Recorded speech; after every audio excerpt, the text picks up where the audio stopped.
നമസ്കാരം കൂട്ടുകാരെ. കഴിഞ്ഞ ഒരു വർഷമായിട്ട് ഞാൻ യൂട്യൂബിൽ ഒരു വീഡിയോസ് പോലും ഇടുന്നില്ലായിരുന്നു കേട്ടോ. യൂട്യൂബിലും ഇല്ല, ഫേസ്ബുക്കിലും ഒന്നിലും വീഡിയോ ഇടുന്നില്ലായിരുന്നു. എന്നോട് ആരോട്ടും ചോദിച്ചില്ല എന്താണ് വീഡിയോ ഇടാത്തതെന്ന് ചോദിച്ചില്ല, ഞാൻ ആരോടൊട്ടും പറഞ്ഞുമില്ല.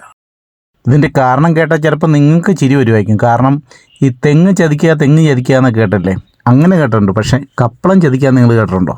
യൂട്യൂബ് മുഖം കാണിച്ച് പണിയെടുക്കാൻ പറഞ്ഞോണ്ടോ കേട്ടോ ഇതൊക്കെ കാണിക്കുന്നത്. വേറൊന്നുമല്ല, നമ്മളിപ്പോൾ ഈ കാണുന്ന കപ്പളമില്ലേ, ഇതിൻ്റെ ഒരു 4 ഇരട്ടി വലിപ്പമുള്ള വലിയൊരു കപ്പളം ഉണ്ടായിരുന്നു വീട്ടിൽ. ഇതൊക്കെ ഞങ്ങളുടെ കൃഷിയുടെ ഭാഗമായിരുന്നു. പക്ഷേ ആ കപ്പളം ഞാൻ വെട്ടിയതാണ്. ഒരു 10-80 കപ്പളങ്ങ അതിലുണ്ടായിരുന്നു. വെട്ടി അത് താഴോട്ട് വലിച്ച വഴിക്ക് എന്തോ നമ്മുടെ നിർഭാഗ്യം കൊണ്ട് അതൊരു മാവേ പോയി തട്ടിയിട്ട് വന്ന് എൻ്റെ ഷോൾഡറെ വന്നടിച്ച് ഞാൻ താഴെ വീണ് കൈക്കും ഷോൾഡറിനും എല്ലാം പരിക്കായിട്ട് ഒരു വർഷമായിട്ട് ട്രീറ്റ്മെൻറ്റിലായിരുന്നു. അപ്പോൾ ഏകദേശം വേദനകളെല്ലാം മാറി കുറവായിട്ടുണ്ട്. അപ്പോൾ ഇനി നല്ല നല്ല വീഡിയോസൊക്കെ ആയിട്ട് ഞാൻ നിങ്ങളുടെ മുന്നിലോട്ട് വരും കേട്ടോ.